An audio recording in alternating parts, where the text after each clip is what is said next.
homens serem homens, mulheres serem mulheres e humanos serem seres gregários e tribalistas. Quando normas jurídicas inviabilizam o exercício dos comportamentos naturais, contrariando o direito natural e o PNA, as famílias, comunidades e países se degeneram com destruição das instituições, queda da fecundidade, diluição da moeda e da moral. Por isso, os governos e corporações estimulam a degeneração dos valores morais e éticos por meio de leis de alimentos e pensões, bolsas assistencialistas que não permitem a ascensão dos mais pobres, mantendo-os eternamente na pobreza, privilégios a grupos de poder, incluindo minorias intolerantes, e campanhas culturais subversivas. A finalidade é única e simples: obter mais e mais votos e ativistas para partidos de extrema esquerda, alimentando o ciclo de mais impostos para os produtores e mais auxílio aos parasitas. Outro exemplo da histeria e infantilização coletiva usadas em prol de interesses corporativos e estatais é a preocupação com falsas questões ambientais, como na década de 1980, com buraco na camada de ozônio, ou a mania atual do aquecimento global, rebatizado para mudanças climáticas, desmoralizada recentemente pela descoberta de processos como o escurecimento global. Ora, sobram evidências de que a Terra já foi muito mais quente e mais fria muitas outras vezes, e havendo ou não havendo mudanças climáticas, a sociedade vai se adaptar muito melhor sem regulações estatais do que com elas. Ademais, os maiores desastres ambientais da história provocados pela humanidade foram causados por estados totalitários e não por empresas. Vide Chernobyl, Kyshtym e o Mar de Aral na União Soviética, e a grande ideia de Mao Zedong de matar pardais, campanha Mate um Pardal, provocando a grande fome na China. A ditadura comunista é campeã atual em qualquer tipo de passivo ambiental. O efeito Gell-Mann de amnésia ilustra como pessoas altamente instruídas aceitam fontes refutadas por elas mesmas, desde que em temas nos quais não sejam especializadas. Desde Hayek, para não dizer desde os Founding Fathers, qualquer jurista de respeito entende que só existem direitos públicos negativos, e promessas de saúde e educação públicas são o caminho da servidão, levando inevitavelmente ao totalitarismo. Qualquer médico ou nutricionista com formação mínima sabe que os mitos acerca das gorduras saturadas, sal e fibras, difundidos por Ansel Keys, são mentiras descaradas, como afirmações de que pecuária é prejudicial ao meio ambiente. Qualquer economista decente entende que o ambiente intelectual de keynesianismo e marxismo só leva a mais estatismo, subdesenvolvimento e pobreza. Agora, cada um deles, embora entenda que o senso comum ou discurso convencional sobre sua área seja um monte de mentiras refutadas, ainda tende a dar crédito pleno às mesmas fontes, academia, mídia e governo, nos demais temas. O grupo de cypherpunks, no qual o Bitcoin começou, já compreendia o entendimento de Hoppe de que a democracia é o Deus que falhou. Na verdade, há muitos exemplos de democracias funcionais, como as societárias, embora até mesmo os Founding Fathers tivessem ojeriza a esse termo, evitando-o na Constituição Americana e utilizando o termo república, assim como a adoração pelo termo democracia por ditaduras totalitárias e assassinas, como a República Popular Democrática da Coreia, Coreia do Norte, e a República Democrática Alemã, Alemanha Oriental. Uma democracia em que os beneficiários líquidos, parasitas em linguagem ecológica, votam e têm maioria é como um condomínio em que os porteiros e visitantes votam. Ora, os porteiros e visitantes que não pagam condomínio vão sempre votar para que sejam ampliados seus benefícios e as taxas condominiais, até que as unidades percam todo o seu valor e o condomínio quebre. Esse é o resumo do que é um Estado social, e porque todas as experiências de dar saúde e educação gratuitas sempre terminaram em tragédia, terror e miséria, desde a República de Weimar até a atual colonização da Europa pelo Islã, através dos welfare magnates, que impõem a Sharia e sua cultura de violência e estupro sistemático de mulheres ou crianças infiéis. Nassim Taleb, em sua obra magna Skin in the Game, demonstra os riscos inerentes à dissociação do controle e propriedade e da tomada de decisões sem a assunção de consequências. Essa dissociação já era demonstrada há gerações como a causa primária da corrupção na teoria da agência e na compreensão dos axiomas de Klein e Jansen-Macklin, contrato e dos agentes imperfeitos, mas eles ainda não permearam o ambiente intelectual o suficiente para que haja um entendimento corrente de que a única maneira de reduzir a corrupção e promover o desenvolvimento é reduzir o Estado e seus poderes. As pessoas respondem a motivações, como demonstrado por Douglas North e outras fontes da economia institucional. O que faz um país ser desenvolvido ou subdesenvolvido são suas instituições. Sistemas em que comportamentos dominantes são oportunistas levam à corrupção endêmica e ao subdesenvolvimento. Por outro lado, onde há governança privilegiando a cooperação como comportamento dominante, tem-se desenvolvimento. O Bitcoin possibilita que pessoas que vivem em qualquer país, por mais corrompido e subdesenvolvido que seja, possam usar uma reserva de valor e meio de pagamento capaz de mudar suas motivações em relação a preferências temporais. Isso pode levar o mundo a uma nova era de produtividade e progresso, material, ético e tecnológico. Amos também explica detalhadamente que a decadência das artes, inteligência, moral, famílias, impérios e até da saúde mental das populações é altamente correlacionada com a ausência de sound money, dinheiro sonante, capaz de ser reserva de valor, e de baixas preferências temporais decorrentes dele.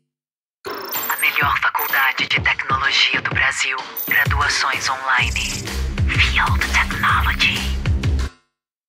Então, se você quer investir em alta cultura e considera que a guerra cultural é a primeira a ser vencida, entenda que o primeiro passo para isso é a adoção de uma boa reserva de valor que mude as motivações e, consequentemente, reduza as preferências temporais. E o segundo passo é o desinvestimento dos ativos que o leitor tem no domínio do inimigo, o legacy. Para um país, uma empresa, uma família ou um indivíduo, os elementos fundamentais para a determinação de crescimento são acumulação e produtividade. Por motivos óbvios, no Brasil, os níveis de produtividade em relação ao resto do mundo e os níveis de poupança apresentaram quedas sistemáticas nas últimas décadas, e com o envelhecimento da população e a deterioração das instituições, a tendência é piorar. A produtividade é determinada por diversos fatores, inclusive tem significativa correlação com poupança, mas um determinante simples dela em populações é o Poupança também é submetida a diversos fatores, mas o que pode servir de preditor imediato são as preferências temporais baixas. Só para dar um exemplo de como o Brasil é um país improdutivo, segundo dados oficiais, menos de 25% das terras são produtivas, somando cidades, agricultura, infraestruturas e pecuária, enquanto a maioria dos países desenvolvidos emprega mais de 75%. Para piorar, no caso de Banânia, mesmo nesta fração útil, a produtividade ainda é baixíssima, com pouco uso de mão de obra, inviabilizada pela legislação trabalhista engessada, e tecnologias de ponta, inviabilizada pela regulação e tributação sufocantes. Os níveis de eficiência e produtividade da utilização da mão de obra não são melhores, dados os níveis absurdos de inatividade, como os nem trabalha nem estuda, eternos estudantes e desempregados, e tendem a piorar com o envelhecimento. É uma demonstração de ignorância ou má fé pessoas advogarem por determinação da taxa de juro pelo governo ou pela redução da taxa Selic para estimular a economia. Ora, o brasileiro que viveu os congelamentos de Sarney e que testemunhou as experiências semelhantes de Maduro na Venezuela sabe muito bem quais as consequências do controle de preços, escassez e miséria. Governo determinar taxa de juro é imoral e economicamente pior que tabelar o preço do pão ou do feijão, pois se pode viver sem pão ou feijão, existem substitutos, mas não se pode viver em uma sociedade com curso forçado sem tocar em moeda estatal. Se o governo pretendesse realmente reduzir as taxas de juro para fomentar a atividade econômica de maneira sustentável, ele iria cumprir suas funções próprias, jurisdição e defesa, aumentando e facilitando os meios de defender a propriedade privada e de executar devedores. Desta forma, é importante frisar que consumo não produz crescimento sustentável. Investimento sim. Maior consumo significa menor investimento, ou seja, menor produtividade futura. Acumulação e propriedade não devem ter função social, além de satisfazer as preferências do dono. Até mesmo Jesus, na parábola dos trabalhadores das vinhas, deixa claro como é má e pecaminosa a pretensão de regular contratos voluntários alheios, como faz a legislação trabalhista. Quando alguém utilizar expressões como função social, empoderamento, politicamente correto, todes ou apropriação cultural, já se pode identificar o uso da nova língua marxista para conquistar corações, mentes e, é claro, poder. Aquele texto estará reproduzindo linguagem ponerológica de maneira instrumental para desinformação. Desta maneira, os idealizadores do Bitcoin compreenderam que o início dos processos de QE, alívios quantitativos, representava o passo final de captura administrativa das corporações sobre os governos e, em consequência, a última chance das populações de evitar o totalitarismo financeiro com o fim do dinheiro físico e das chances de enriquecimento pela acumulação honesta. Como demonstrava Bastiat no século XIX ou Ron Paul no século XX, todas as funções dos bancos centrais são mais bem desempenhadas por instituições privadas ou por ninguém. A emissão de dinheiro é uma questão importante demais para ser deixada na mão de políticos, assim como a educação. Rothbard ilustra outro aspecto da subversão dos valores morais com o educacionismo, o mito de que as pessoas devem crescer na vida através da instrução formal, controlada e financiada por governos que aparelham as escolas com agentes de doutrinação e manipulação, os intellectuals yet idiots de Taleb. O aumento exponencial do Estado, usando como justificativa mais regulações para resolver falhas regulatórias anteriores, lei de Michels, até criminalizar todos na sociedade, dá ao governo o poder de punir quem quiser a qualquer momento legalmente. São políticas com o fito de provocar imigração de dissidentes, efeito Curley, e a estratégia Cloward-Piven, aumentar obrigações financeiras do governo para provocar o colapso do país e a inevitável adoção de totalitarismo. Se o Bitcoin sobreviver por mais uma década, ele será um bote salva-vidas para todos esses processos. É um mecanismo de proteção, hedge, fundamental contra os processos de insanidade coletiva, corrupção, totalitarismo e endividamento endêmicos, e por isso é elemento fundamental em qualquer carteira, não apenas por ser imperativo moral, mas para evitar risco de cauda, risco de ruína, perdendo tudo quando o sistema convencional colapsar,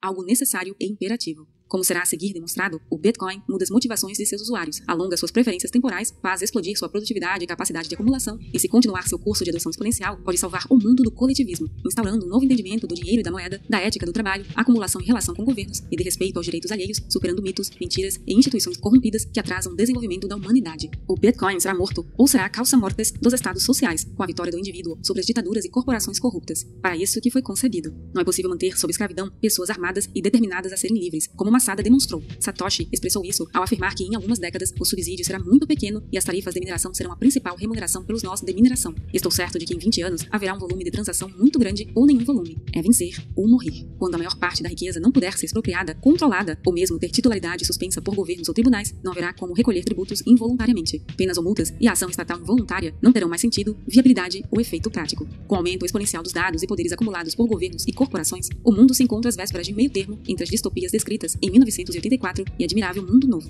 Quem quiser evitar viver o drama da Revolução dos Bichos terá que se evadir da fazenda antes das fases finais da Revolução. E o Bitcoin é uma das tecnologias úteis para evitar o domínio totalitário e para facilitar a fuga de onde o totalitarismo não possa ser evitado. É uma guerra de extermínio. A cultura vencedora deste fork social será o modelo a ser perpetuado nas futuras gerações. Não tem acordo ou meio termo, não tem prisão nem rendição. Você será livre como nunca sonhou, ou escravo como ninguém nunca foi. Este vídeo foi resultado da colaboração entre Baby Yoda e Leandro Brito. Inscreva-se no nosso canal, curta e compartilhe este vídeo para nos ajudar a crescer. Agora